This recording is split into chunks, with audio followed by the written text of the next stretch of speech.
bidadari yang sangat cantik. Bokila sedang sibuk menghias diri. Kemudian teman-teman Joko menjemput Joko Taruk untuk berburu seperti Ibra, Wanto, Alang, Andi, dan Samosa. Tak lupa Joko Taruk berpamitan dengan ibunya. Joko, Joko, Joko. Matahari naik. Joko, sayang, sudah ada temanku di depan mengajar berburu. Iya Bu, kalau begitu aku pamit pergi berburu dengan teman-teman. Selepas Joko pergi berburu, Bokila tetap melanjutkan menghias diri. Kemudian, Boraku ingin bertemu dengan Bokila karena lama tidak bertemu dan ingin menanyakan kabar Bokila.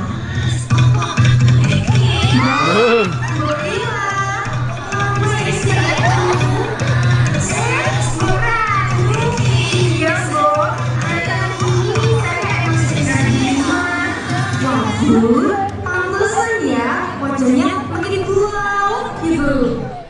Kalau dilihat-lihat, umur Joko Taruk sudah dewasa ya. Apa nggak kepikiran untuk menikah? Bagaimana kalau Jaka menikah dengan anakku, Laraswati? Idemu sangat bagus, Mbok. Umur Jaka dan Laraswati juga sudah cukup untuk menikah, bukan? Ya sudah, Mbok, kalau gitu, mari kita coba. Bicarakan dengan Jaka ya, Mbok.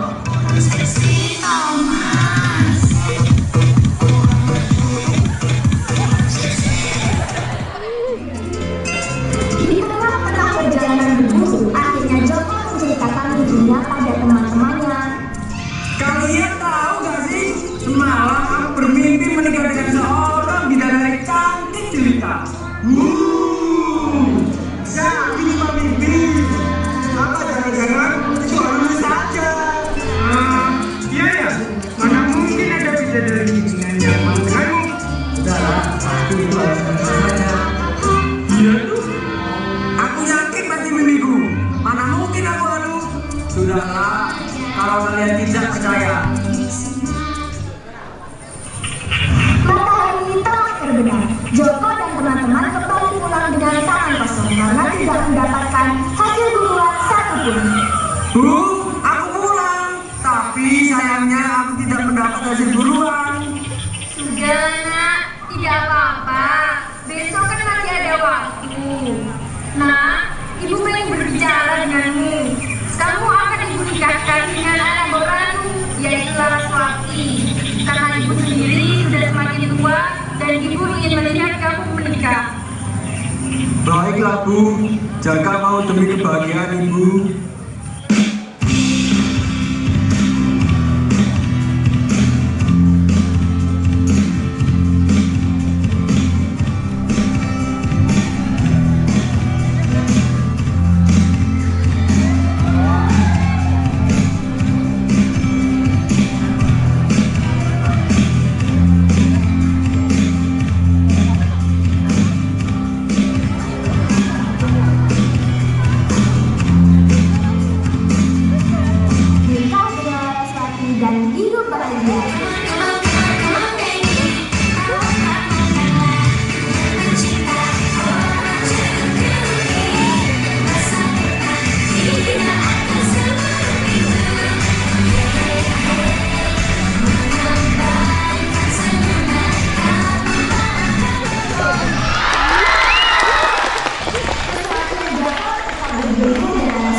pergi berburu dulu ya. Iya, sama siapa?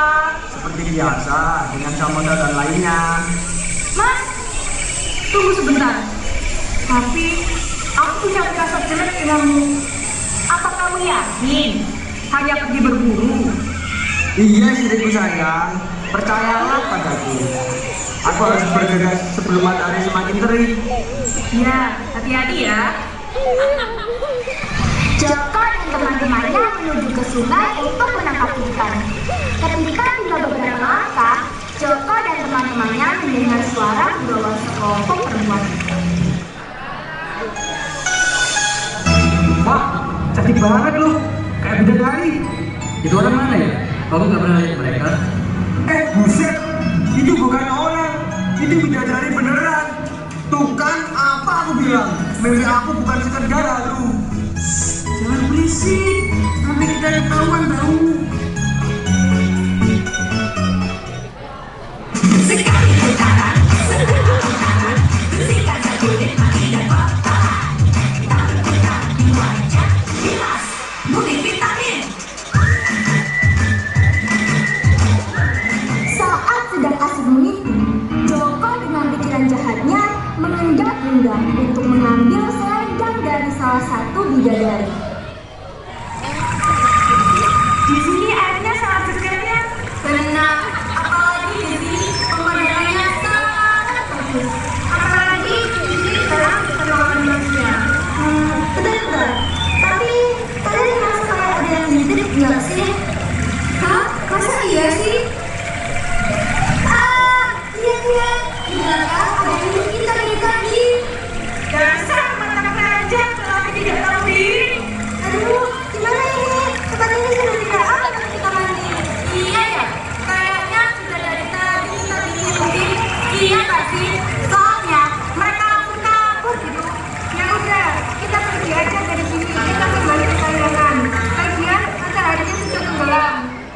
Saat sedang mencari selendang untuk kembali ke kayangan, Nawang Wulan tidak menemukan di mana selendangnya berada. Jangan, selendangku nggak ada. Gimana ini? Cari dulu yang benar, pasti ketemu. Kamu dari tadi nggak lihat aku cari-cari selendang? Kamu pikir aku santai-santai, hah? Ayo kita kembali, waktu kita sudah tidak banyak.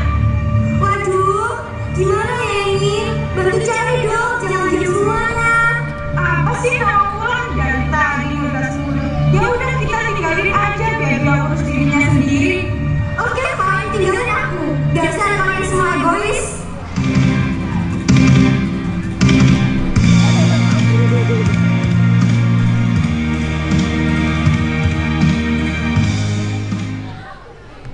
Hei, kamu gak sendirian?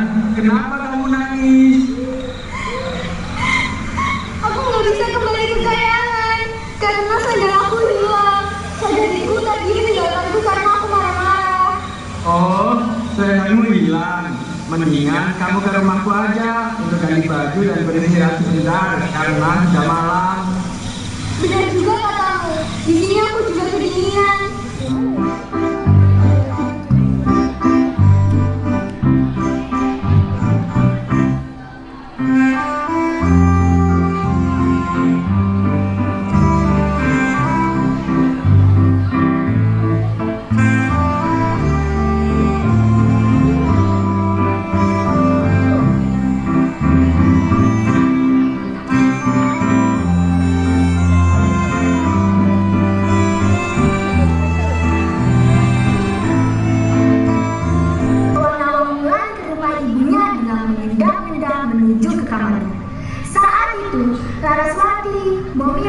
Dan Loranmu sedang pergi bersama.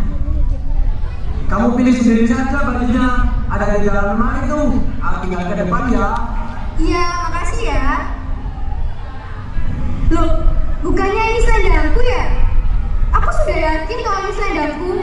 Pasti dia mencurinya sampai aku tidak bisa kembali ke kayangan. Namun, ketika Nawang Wulan keluar membuka pintu, Laraswati ikut masuk kamar. Siapa kamu? Kok bisa sih ada di kamar aku? Lah, kamu sendiri anaknya siapa? Udah jelek, pendek, sopan banget sih jadi orang. Ini, so cantik banget kamu. Aku ini istrinya Jakarta Road, wanita paling cantik di desa ini. Emang kamu siapa bisa masuk ke kamar aku mengerjakan dengan bebas? Dasar macam. Hei, ada apa ini ribut-ribut? Terus, ini siapa Laras? Gak tahu, Ma. Aku juga kaget. Ini perempuan main masuk aja ke kamar aku. Bentar, aku bisa jelasin semua. Tenang dulu. Apalagi, Mas, yang mau dijelasin? Semua udah jelas. Kamu selingkuh sama perempuan ini. Ini maksudnya apa, Jaka? Kamu sudah punya istri? Lalu apa maksud mau mencuri selendangku dan membawaku kemari? Astaga, Jaka. Aku sudah menikah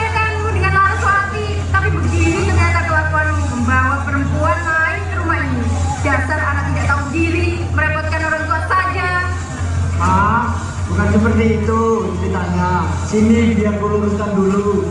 Sudah cukup, laki-laki dumpel, tidak tahu diri, sudah punya istri, masih saja mencari-cari wanita lain. Sudah Laraswati, kita kembali ke rumah kita saja. Ya, Pak. Joko Tarub ditinggalkan oleh keluarganya. Mbok Mila, Laraswati, Mbok Rani pergi meninggalkan Joko Tarub dan hidup nyaman.